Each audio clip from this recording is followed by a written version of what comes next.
Recording 59. You will hear a phone conversation between an estate agent and a woman wishing to rent accommodation. First, you have some time to look at questions 1 to 10.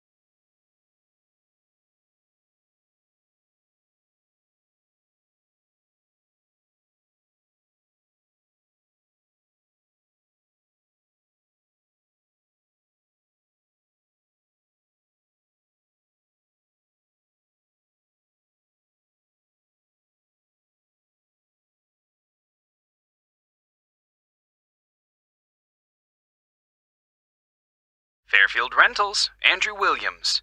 How can I help you? Oh, hello. I'm calling from the UK. My family are moving to Canada early next year, and we're hoping to find somewhere to rent in Fairfield for the first 6 months while we settle in.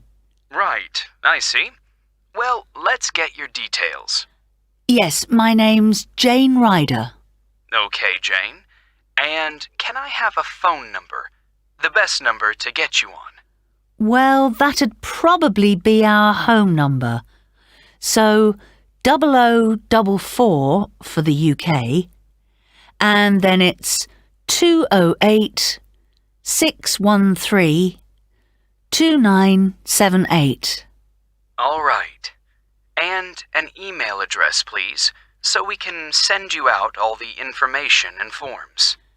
I think it's best if I give you my husband's email. He's sitting in front of a computer all day, so he can print stuff off and get it back to you sooner than I could. It's richard@visiontech.co.uk. I'll just spell the company name for you.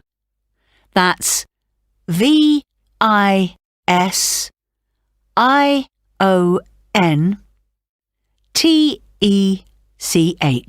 Great. And we have a question here about occupation. Richard's an IT specialist for an advertising company. They're transferring him to their Fairfield branch. Actually, just your job for now, thanks. Me? I'm a doctor at the hospital in our town. Okay, I'll put that down. Now, what kind of accommodation are you looking for? House? Apartment? An apartment, probably, as long as it has 2 bedrooms. There'll be me, my husband, and our 10-year-old son. And so with an apartment, you're less likely to get a garden. That's okay. But what about a garage? Is that something you'll want the apartment to have? Yes, that's definitely important. Okay, just a moment. I'll just make a note of that. But, before we go on, I should probably say now that what we don't need is any furniture, because we'll be shipping all that over, and I don't really want to pay for storage while we're waiting to buy a house. Not a problem. I'll make a note of that. Actually, though, just thinking about the kitchen, what can I expect from a rental property? I mean, what kind of equipment is provided? Well, the normal thing is that you get a stove. I think that's a cooker in British English. OK, good to know. But how about a fridge? We'll be selling ours before we come, so if possible, we'd like the apartment to have one for when we arrive. I can certainly add that to the form. If there's any other whiteware that you need, like a dishwasher, for example, there are plenty of stores here that'll arrange delivery on the same day as purchase. Thanks. Hopefully we won't need to buy too many things. Now, how about location? Have you done any research into the Fairfield area? Not that much so far. Well, you mentioned you have a boy. I imagine you'd like to be fairly close to a school. Good idea. That would help. What's public transport like in Fairfield? Is it easy to get around? The bus service is pretty comprehensive. There are plenty of local routes, services into the city and out of town. OK, and for a two-bedroom apartment, what sort of rent should we expect to pay? Well, looking at the properties we have at the moment, prices start from around $730 per month and, depending on the area, can go up to $1,200. That's too much. Something halfway would be better. So, would your limit be, say, $950? I'd say so, yes. Can I ask if you smoke or if you have any pets? No to both questions. But I do have one more request, please. Yes? Well, I've also been offered a job at Victoria General Hospital, and I suspect I'll be working nights occasionally. So what I really need from any apartment is for it to be quiet, so I can catch up on sleep if necessary during the day. Congratulations on the job offer. I'll add your request to the form. Well, what I'll do is compile a list of suitable properties for you and send them via email. Can I just ask, how did you hear about us? Obviously not from our commercials if you're living in the UK. Actually, it was a friend of ours. He spent a few months in Fairfield a couple of years ago, and he pointed us in the direction of your website. Well, it's good to be recommended. So, what I'll do is... That is the end of section 1. You now have half a minute to check your answers.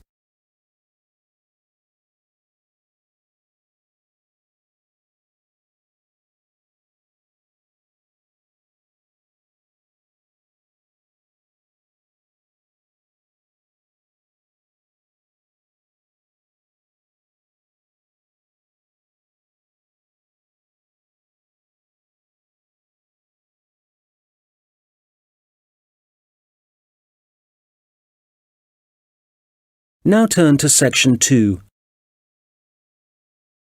Recording 60. You will hear a police officer giving advice on protection against local crime. First, you have some time to look at questions 11 to 15.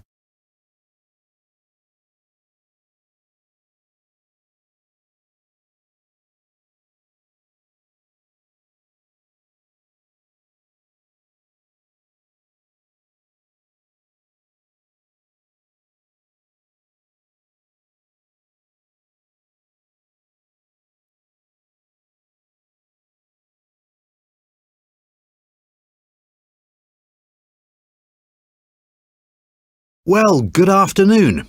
I'm Constable James MacDonald, and as you may know, I'm the community police officer for the local area. That means that, as part of my job, I try to get out in the community as much as possible, talk to the people that live in this neighbourhood, people like yourselves, and make sure there's an effective level of communication between the public and the police, hence the reason for this meeting. There have been several burglaries in the area in the last few weeks, and I'd like to talk about ways you can keep your home and property safe. So I'd suggest that a good way to start is by talking to your neighbours and exchanging contact details with them. This will allow you to get in touch immediately if there's anything suspicious happening next door. Then make sure you have a good discussion about the best course of action to take in case of emergency. Make sure everyone is clear about what to do and who to call. If you plan ahead, this will prevent uncertainty and even panic should anything happen later. Another thing that I would advise you to do is always leave your radio playing, even when you go out.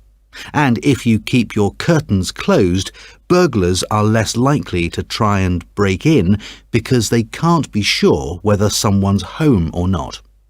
Now, none of us want to be in the situation where we can't get into our own home, but do take time to think where the best and safest place is to leave your spare keys. Putting them under the doormat or anywhere near the front door is just asking for trouble. You'd be surprised how many people actually do this, and it makes life really easy for burglars. All these things will help keep your community safe and will cost you nothing. However, if you are going to spend some money, what I'd recommend more than anything else is that you invest in some well-made window locks for your house. This will give you peace of mind. Before you hear the rest of the conversation, you will have some time to look at the questions 16 to 20.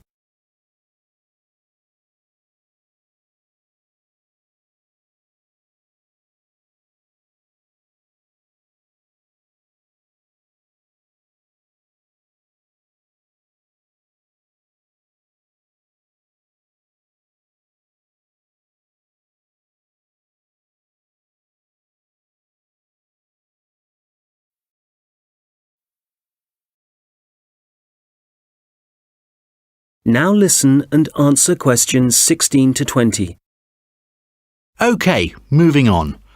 Unfortunately, there's been an increase in the number of minor crimes and antisocial behaviour in the general area, and I want to talk about some specific prevention measures that are being proposed.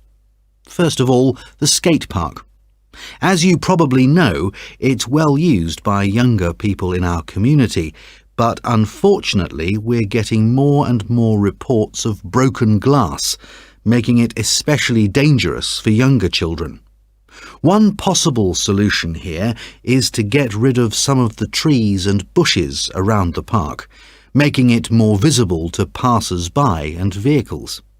If the vandals know they're being watched, this might act as a deterrent. As you will have heard, a couple of local primary schools have also been vandalised recently, despite the presence of security guards. The schools don't have the funds for video surveillance, so we need people in the neighbourhood to call their nearest police station and report any suspicious activity immediately. Please don't hesitate to do this. I expect most of you are familiar with the problems facing Abbotsford Street. It seems that no amount of warning signs or speed cameras will slow speeding drivers down. I'm happy to say, however, that the council have agreed to begin work over the next few months to put in a new roundabout. What else? Oh yes, the newsagent and the gift shop on Victoria Street were both broken into last week, and although no money was taken, the properties have suffered some serious damage. Access was gained to these shops through the small alleyway at the back of the properties. It's dark, and as you can imagine, no one saw the thief or thieves in action. So we've been advising shop owners along there about what kind of video recording equipment they can have put in. We'll then be able to get evidence of any criminal activity on film.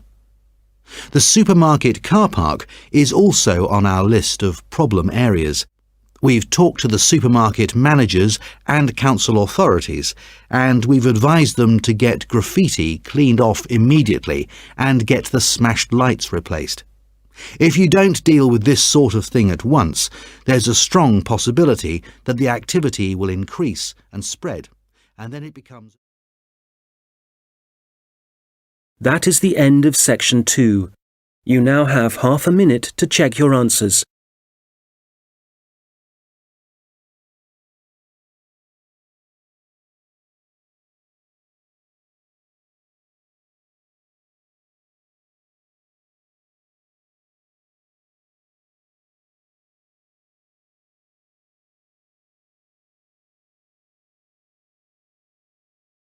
Recording 61. You will hear two students discussing their assignments. First, you have some time to look at questions 21 to 26.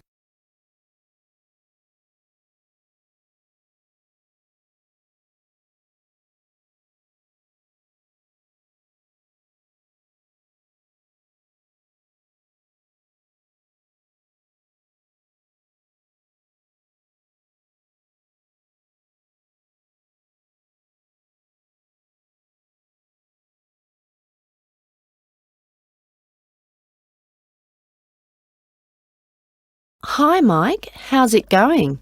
Actually, I was up last night with an assignment, so yeah, I'm tired, but I guess we'd better sort this presentation out. Well, we've done enough background reading, but I think we need to organise exactly what we're going to say about biofuels during the presentation, and the order. I thought we could start by asking our audience what car engines were first designed to run on. Fossil fuels or biofuels? Nice idea. Yes, when most people think about cars and fuel, they think about all the carbon dioxide that's produced, but they don't realise that that wasn't always the case. You're probably right. The earliest car engines ran on fuel made from corn and peanut oil, didn't they? Yes. The manufacturers used the corn and peanut oil and turned them into a kind of very pure alcohol. You mean ethanol? Yes. In fact, most biofuels are still based on ethanol. Actually, I've got some notes here about the process of turning plant matter into ethanol, the chemical reactions and the fermentation stages. And it's interesting. The other students would appreciate it, but different biofuels use different processes. And if we give a general description, there's a risk we'll get it wrong, and then the tutor might mark us down. I'd rather we focus on the environmental issues. Fair enough.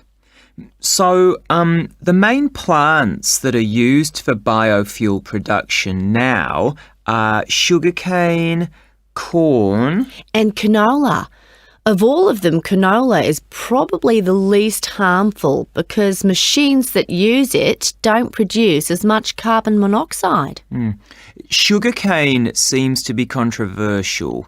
It doesn't require as much fertiliser as corn does to grow, but when they burn the sugarcane fields, that releases loads of greenhouse gases. Yes, but some critics have suggested that the production of corn ethanol uses up more fossil fuel energy than the biofuel energy it eventually produces.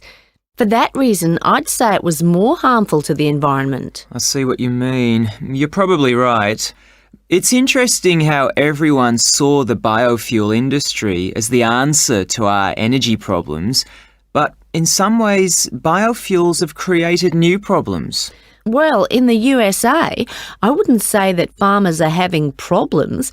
The biofuel industry for them has turned out to be really profitable. I think, though, that even in the USA, ethanol is still only used as an additive to gasoline or petrol.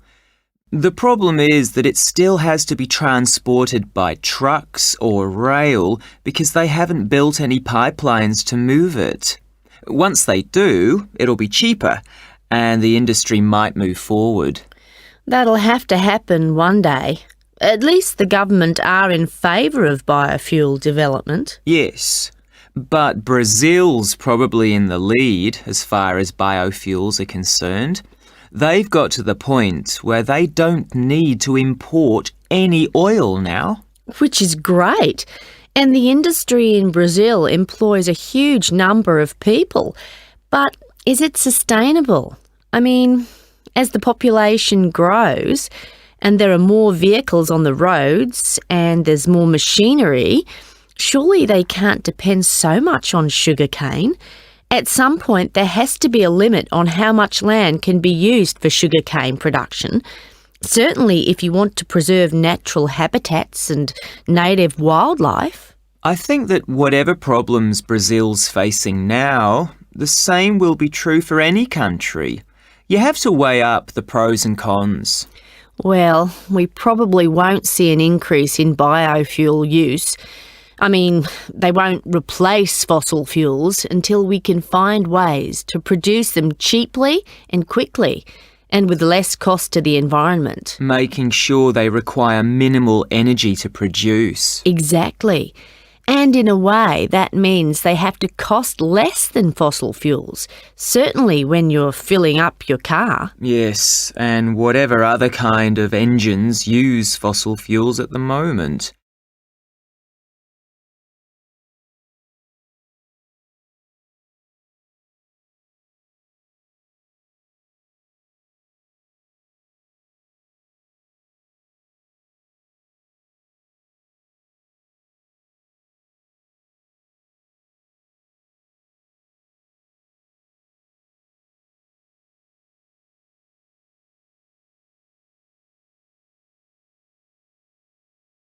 Now listen and answer questions 27 to 30.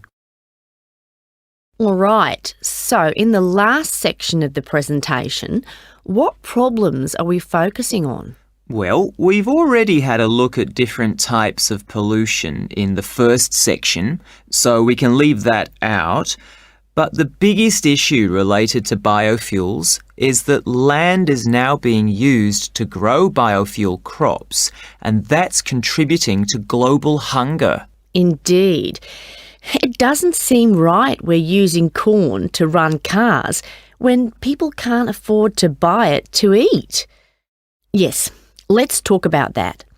The other thing is that in some countries, the way that biofuel crops are grown and harvested still produces a great deal of pollution, really damaging to the atmosphere. OK, that's definitely an issue we should look at.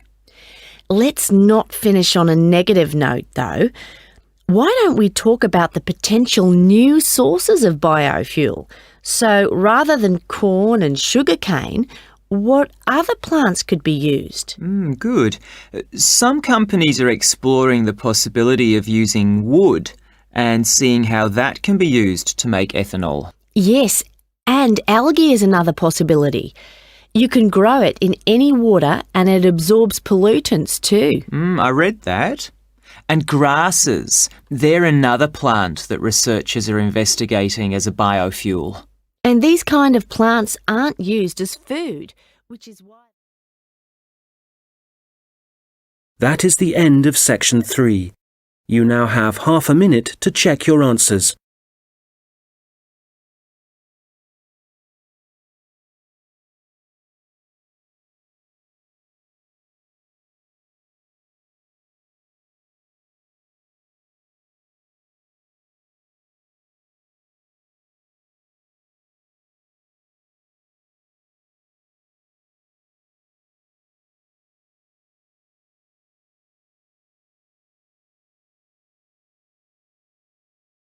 Now turn to section 4.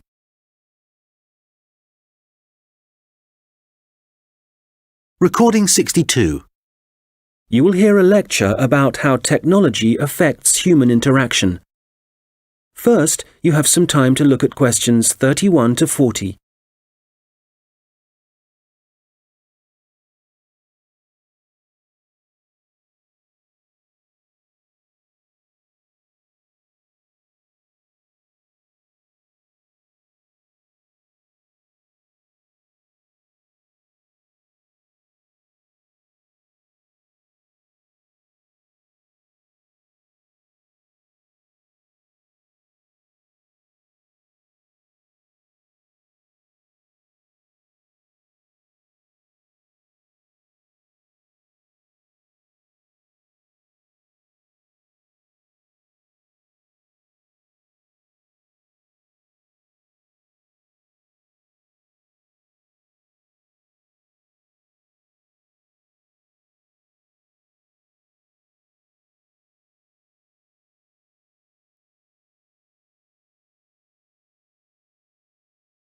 Good morning.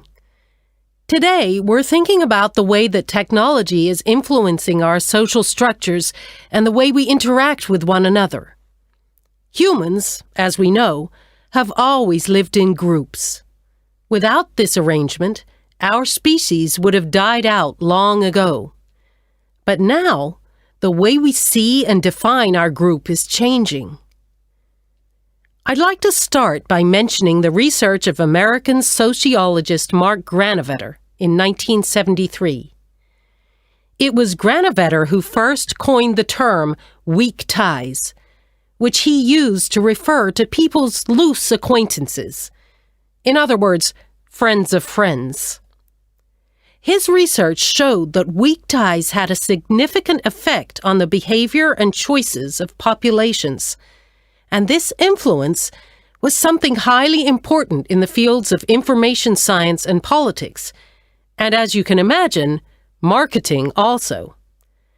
So, these friends of friends, people we might spend time with at social or work gatherings, might not be like us, but they can still have a positive influence because we share the same sort of interests.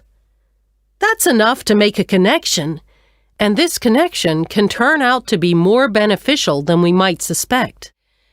An example of this, an example of how the connection can influence us, is when our weak ties get in touch and pass on details about jobs they think might be suitable for us.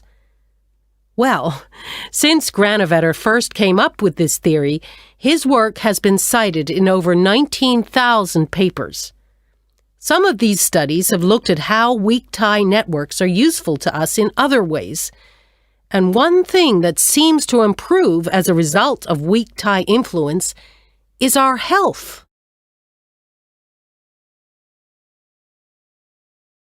Today, our number of weak tie acquaintances has exploded due to the internet, to the phenomenon of online social networking.